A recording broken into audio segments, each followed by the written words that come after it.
Okay, testing 1 2 3, testing 1 2 3. So Fidaus, Naifat, and Sofian, can you hear me? Can you hear Yes, me? sir, can, Okay, good. How about the screen? Can you see the screen? sir. You can see the screen, right? Okay, never mind. For those who are not coming yet, never mind. Still waiting for them, but we need to continue.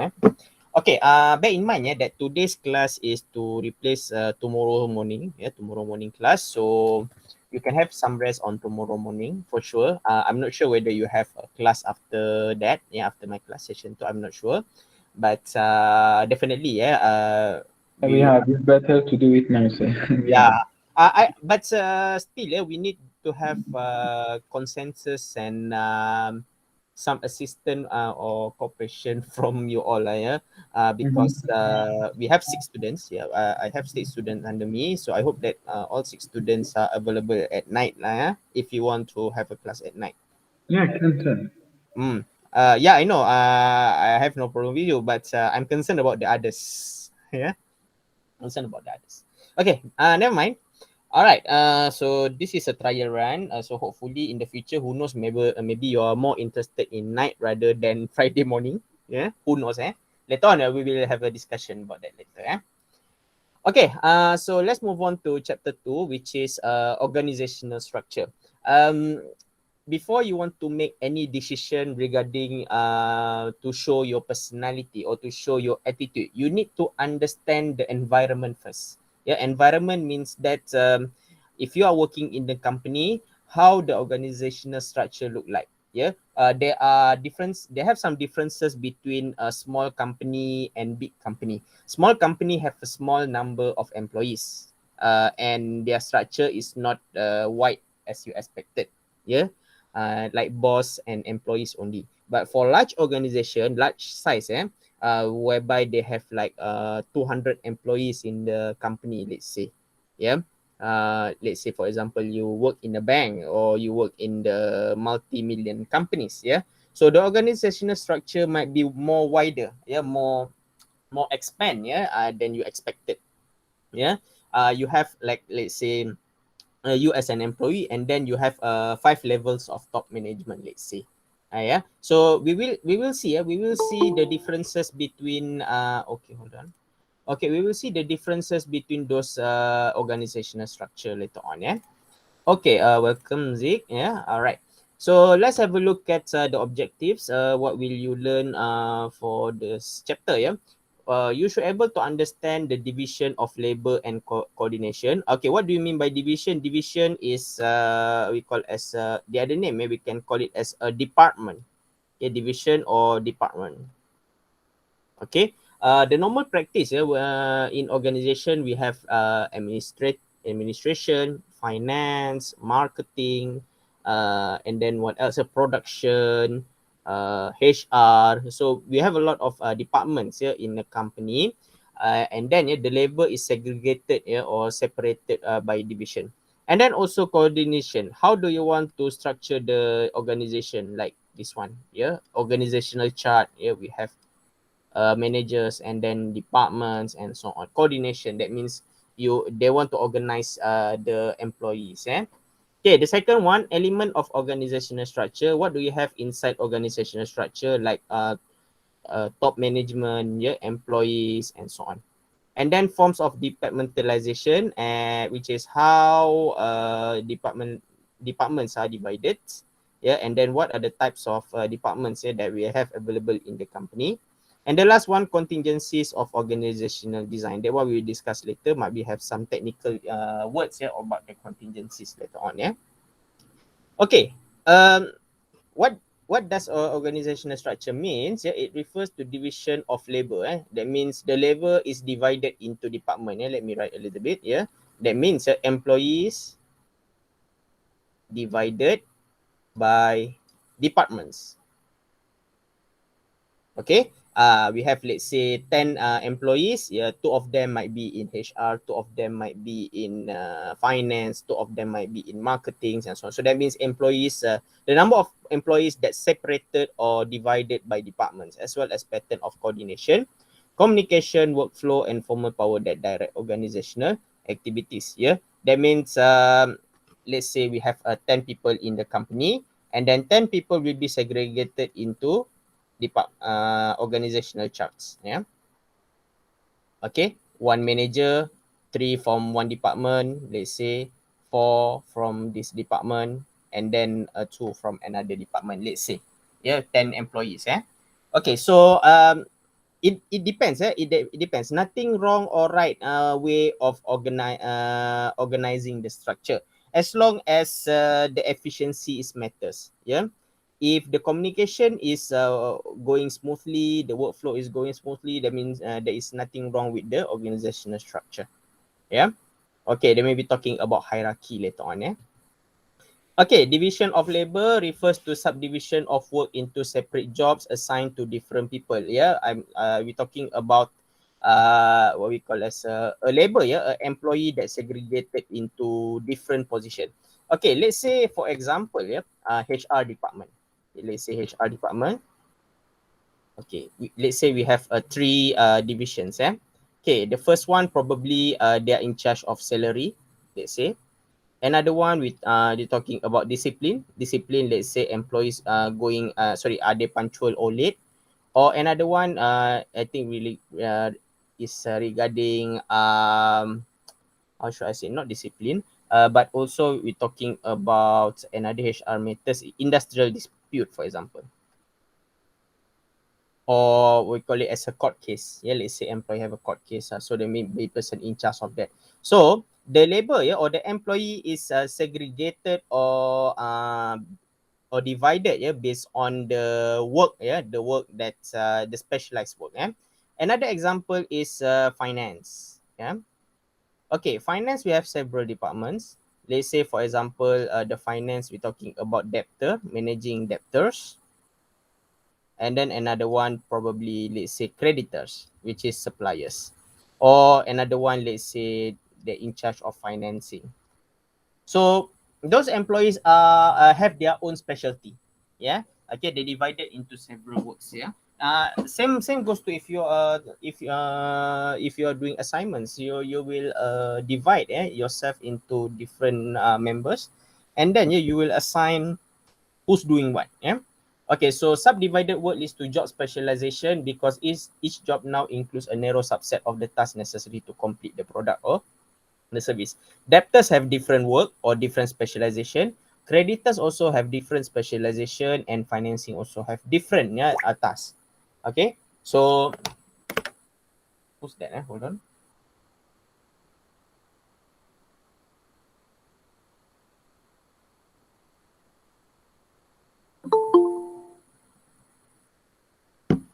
Okay.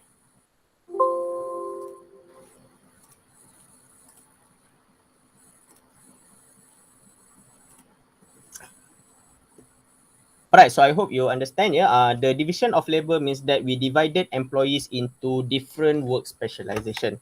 Yeah. Let's go in for the example of a student itself. Yeah, student itself. Probably, yeah. Okay, probably let's say there is one organization. Okay, let's say Sofian. Yeah, Sofian is expertise in HR, for example, or probably Susan. Susan is expert in accounting. Let's say, yeah, or Zeke. Yeah, Zeke is specialized in marketing, or let's say another one is Firdaus, administration. Let's say. So Sofian, Susan, Zeke, and Firdaus have different job scope. Job scope. They are doing different work. Yeah, Firdaus cannot do Zeke's work. Zeke cannot do Susan's work, or Susan cannot do Sofian's work because of different specialization. Okay, coordinating work activities. Coordinating mechanism is needed to ensure that everyone works in concert. Okay. Have you seen the concerts, right? Because how they are work a rock band work in concert. One is a drummer, one is a guitar lead guitar, one is a second guitar, second guitarist, one is a vocalist. So you know concert, right? Yeah, so they are what they are doing is they are working or they are performing in sync. In sync means that vocalists can hear the drummers and the guitarists playing, the tune, that they are playing, so they can perform what they are singing, and then they are throwing the notes, the notes to make sure that the what we call as the performance in synchronization. If you watching Beethoven, Beethoven playing piano or something like that, I mean concerto. So Beethoven also are playing.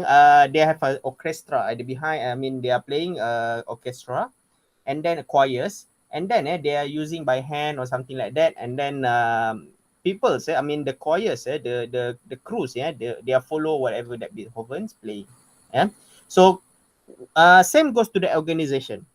Yeah, whereby one person doing another job, one person is doing another job. This is to ensure that the departments are working efficiently and the operations are operating smoothly.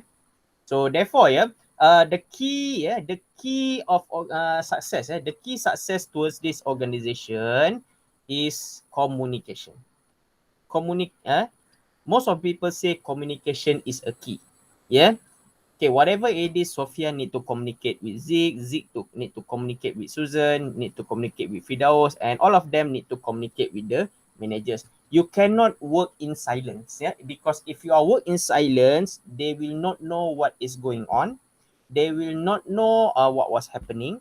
They will not know you are doing what, and so on. So communication is a key to ensure that the information are received, distributed, and disseminated properly.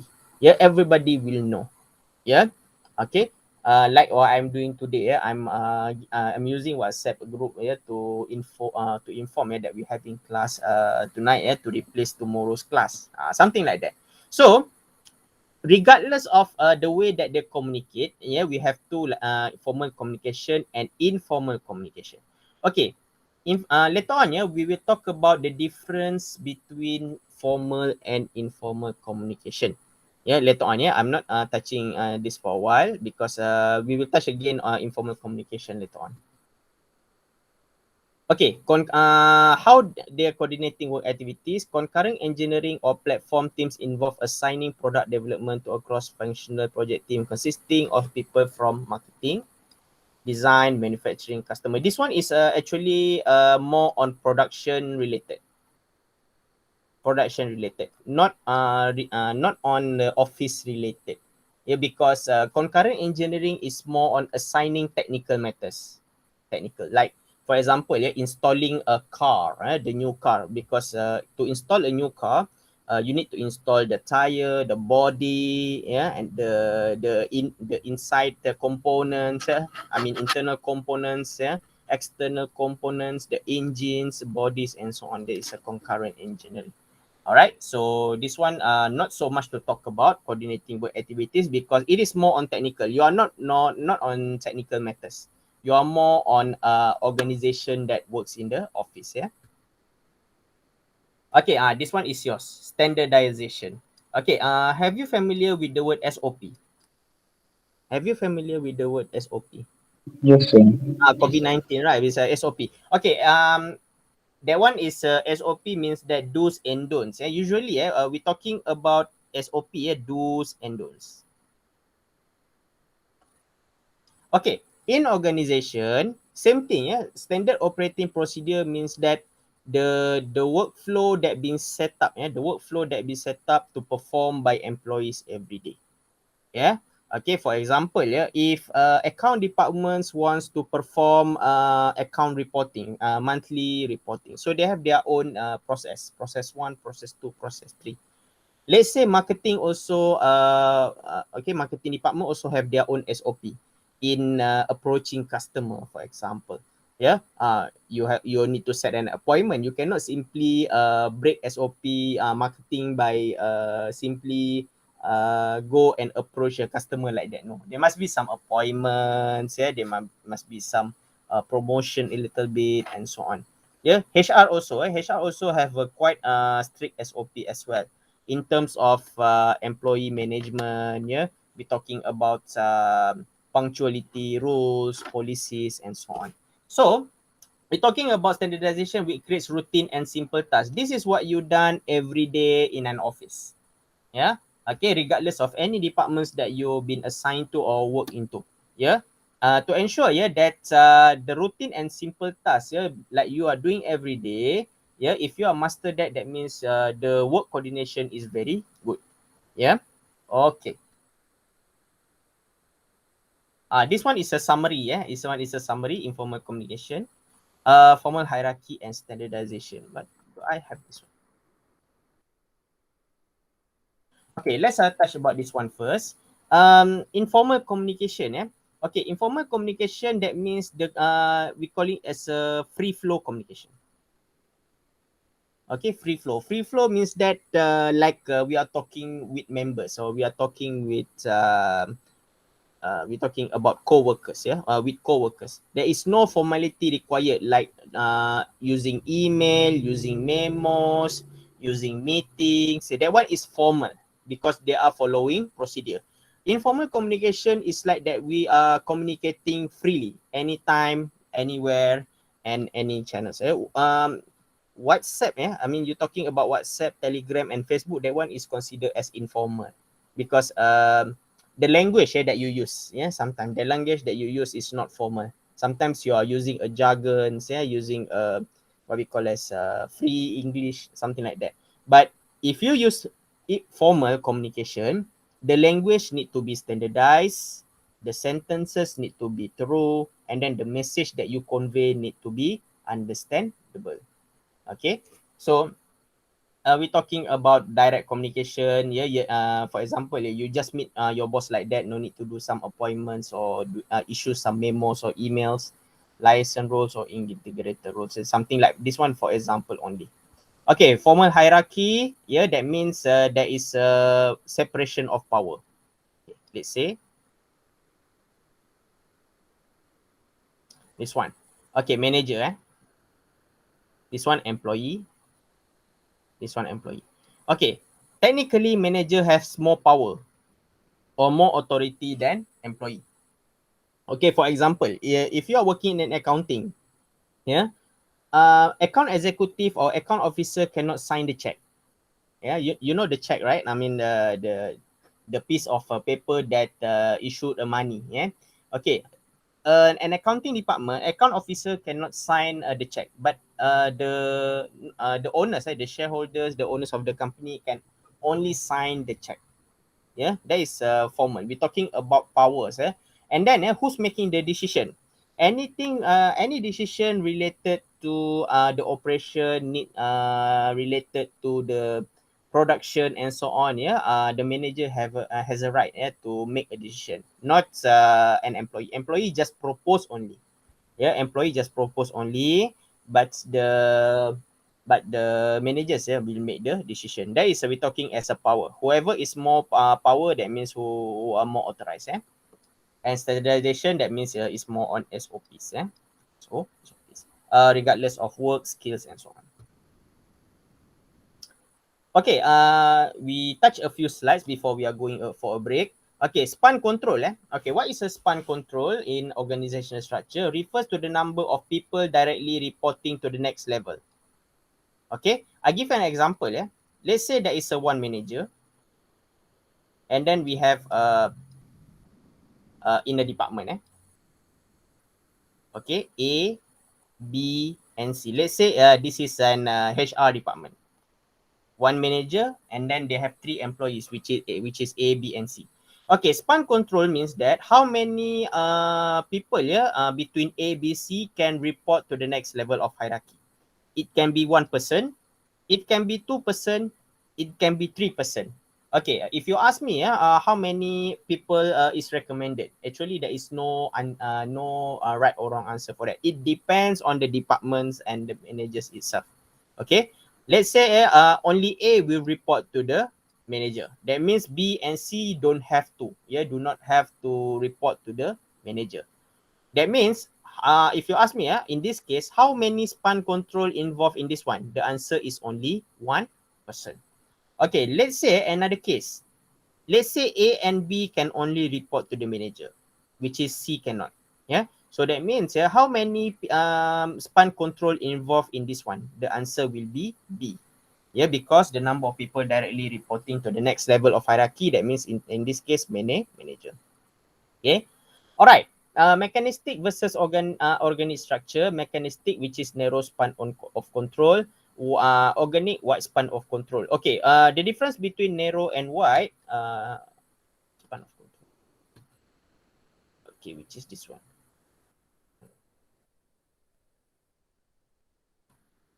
Okay, let's have a look at the difference between mechanistic and organic. Mechanistic, which is narrow span of control. Organic, which is wide.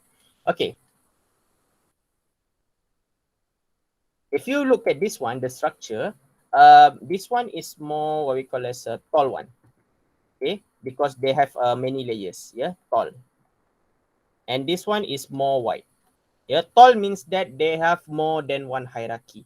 But for wide, that means they are what we call as a expand the level. Sorry, the layers. Not layers. People's inside a layer. Yeah, talls. Let's say like for example, 3 or 4 hierarchy. But for the wide one, is more on one hierarchy or one level hierarchy. Okay. So if you ask me about this one, mechanistic and organic. Okay, mechanistic, which is narrow. Sorry.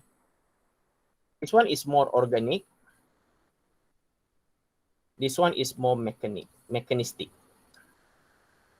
Okay. Because mechanistic, we're talking about few layers. Yeah, there are organizations who have employees. Sometimes need to report to 5 managers. Sometimes. Yeah, that means 5 layers of hierarchy.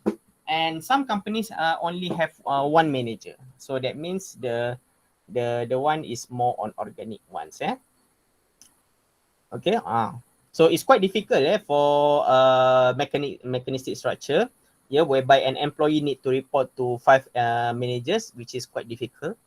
Yeah, and then if they ask for approval, they need to ask for 3 approvals from the managers, which is quite difficult compared to only one. Yeah. Okay, any questions so far? Any question? No, sir. Okay, if there is no question, we take a break for 3 minutes, and then after that, we focusing on centralization, decentralization, formalization, and others. Okay, 3 minutes break.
Okay, since all of you are there, can I just ask a question? Hello? Can, sir. Okay, just asking, are you comfortable having class at night or Thursday night or Friday morning? Just asking. Both okay, sir. Both okay. Okay, how about the others? It's okay, just need an honest opinion. How about the others?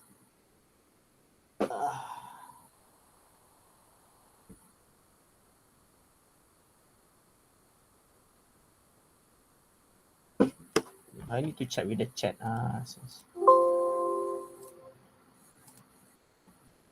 Both is fine. Both can. Both okay. Both is fine. Okay. Okay. Zik, any input? Oh, so okay.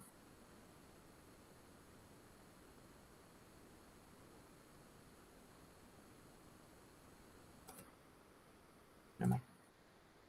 Okay, let's have a look at, let's continue. Let's continue. Let's have a look at the difference between centralization and decentralization.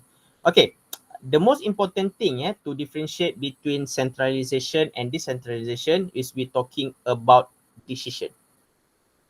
Okay, decision. Okay, so that means centralization means that formal decision authority is held by a small group of people, typically those at the top of the organizational hierarchy. Okay, let's going back to this one. Okay, we're talking about centralization. The decision can only be made by president.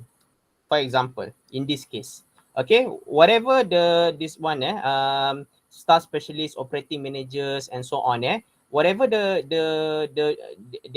cannot make a decision. They need to refer to the president first. That is centralization. In Malay, we call it as a berpusat. Yeah, and then same goes to this one, flat structure. Yeah, all the centralization happens whereby all the decision is made by top management people only. Okay, so I hope this is make you clear a little bit. But for decentralization is an opposite one. Larger organization, disposition, authority, and power throughout the organization. That means vice president can make a decision, operating managers can, staff specialists also can, and in terms of flat structures, this one also can make a decision. There is a difference between centralization and decentralization. We're talking about who is making decision, related to the operation of the company. Yeah. Okay. Formalisation. What is formalization? Refers to the degree to which organizations standardize behavior through rules, procedures, formal training, and related mechanism. With this one, we already mentioned earlier that we're talking about SOPs. Yeah. Okay. What are the do's and don'ts in the organization? Formalization. Because when you work in the company, you need to follow the formality. Formality means that the rules and procedures of a company. Okay. Sometimes they give a license, creative license to come up with something special. When you doing your work, as long as it does not break the rules and policy of a company. Yeah. Okay. They are welcoming you to have a creative product or services, as long as it does not violate the SOPs. Okay, form of the departmentalisation. We have simple structure, functional, divisional, matrix, and team based. I don't know whether this one we have it the pictures or not. Okay. I think we should Hi, go. sir. Sorry. It's okay, no problem. Okay. Let's have a look with the picture. This one, the difference between those structure. Yeah. Okay. Let's have a look at departmentalisation. Simple structure.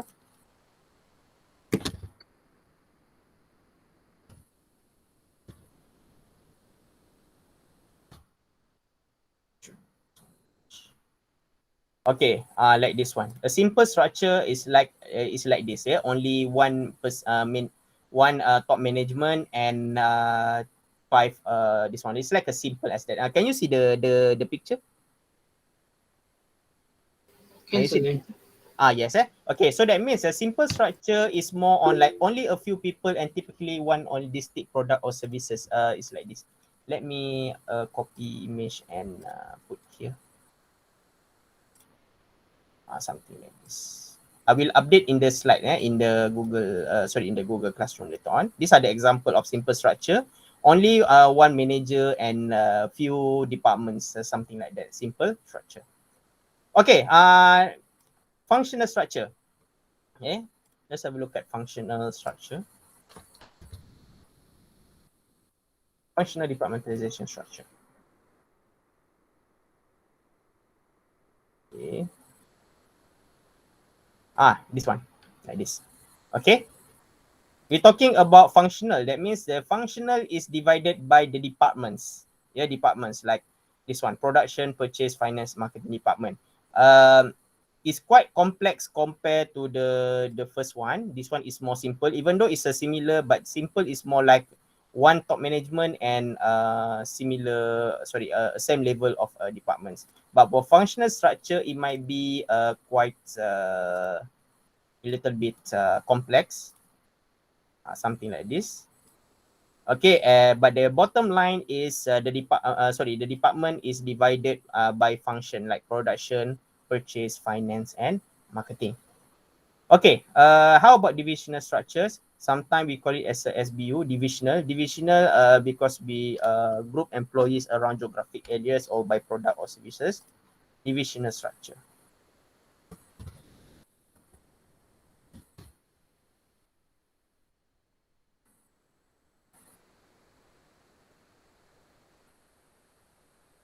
Okay, let me find the best one. Like this. Okay. Why I put this an example? Yeah, because the department is based by a product. You see? Yeah. If you work in car manufacturing, yeah, let's say Proton, for example, they have some department, let's say Saga department or Exora department, or what we call this, another Proton car is Persona. Or let's say if you're familiar with Honda, yeah, they have a division product Honda City or Honda Accord, or what else Honda we have? Honda City, Honda Accord, Honda CRV. So the departments is divided by the product or services. Sometimes they divided by geography, sometimes the product by services as well. Call center also same thing. Yeah, if you work in the call center, they have a departments of what we call it. Let's say if you work in the Maxis, usually when you call Maxis, let's say Maxis Telcom or DG, you're getting you will be familiarized with okay, press 1 for prepaid, press 2 for postpaid, press 3 for network quality. So the departments here is based by the products or services. Yeah, so that is a divisional structure. Okay, next is a metric structure. Okay, metric is quite complex. Okay, matrix. It's not matrix. Okay, matrix is more complicated because this one like this. Okay, let me copy image and put in here.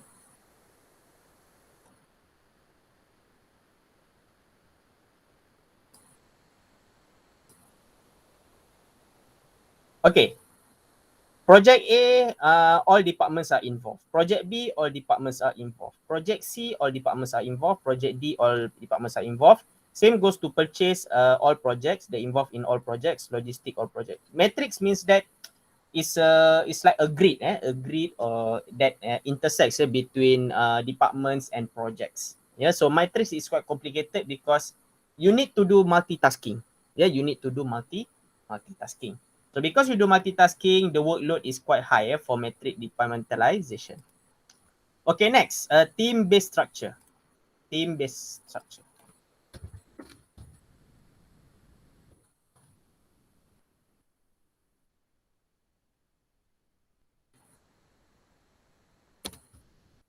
I'm not sure whether they have a team-based structure. Not this one.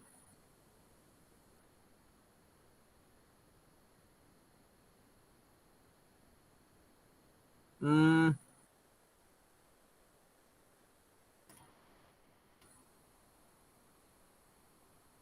that is team based. Yeah.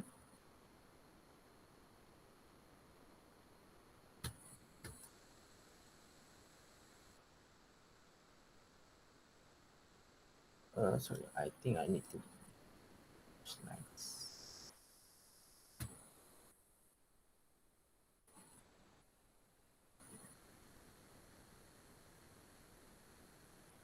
Okay, for example, like this, team-based organization chart. Yeah, we have customer team A, customer team B, customer team C. Let's say customer team A focus on young people, customer B maybe focus on female, or customer C team is more on adults or old people. So something like that. That means they divided into teams. Yeah, but this one is I can say that quite a lack of practice. Yeah, not people. Not many companies are practicing that. Yeah. Okay. All right. A few slides before we end. Okay, contingencies of organizational design. Okay, for those who don't know yet about the word contingencies, let me Google it a bit. What is a contingencies organization?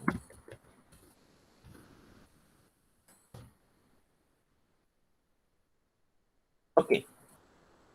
All right, we read here. The main organizational contingencies associated with organizational structure, organizational size, strategy, technology, environment. But it doesn't say anything about that. What is?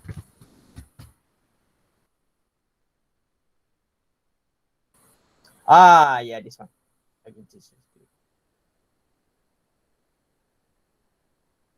Okay, it's an organization theory that claims there is no best way to organize a corporation, to lead a company or to make the decision. Okay, you see here, yeah. If you read this one, I already mentioned earlier that if you ask me, yeah, which organizational type is the best one? My answer is there is no best way. That means you can go for simple, you can go for matrix, you can go for divisional, yeah, functional or simple. Yeah, I mean contingencies. Yeah, you there is no right or wrong. That means there is no right or wrong answers. Yeah, if you want to set up a company, if you want to organize a structure, there is no best way. Yeah, there is no best way to see which one is the best one. Okay, but somehow, there are several factors that you need to consider to choose the best organization structure, team based or matrix or divisional. Okay, it depends on the first one, organizational size. Okay, you need to have a sense. Let's say if you have 10 employees, you cannot make 10 employees in the divisional structure. Let's say, for example. Yeah, probably only if only 3%, simple structure is the best way. Yeah, you cannot do like a 3% in the matrix. Yeah, I mean the people will feel tired and workload and so on. That is organization size. That means how many employees that work in the company. You need to match with the type of structure. Okay, the second one, technology, because there are some works that involve a machine, there are some works that involve human. So technology also is an important component that need to consider to set up the structure. The third one, external environment. Okay, external environment. If you learn, I don't know whether you learn about PES strategy, political, environmental, social, and technology factors. Yeah. So this one also lead towards the setup of the organizational design. PES, political, yeah, and then economical, social, and technology. Yeah. And the last one, organizational strategy. That means you need to look at vision and mission.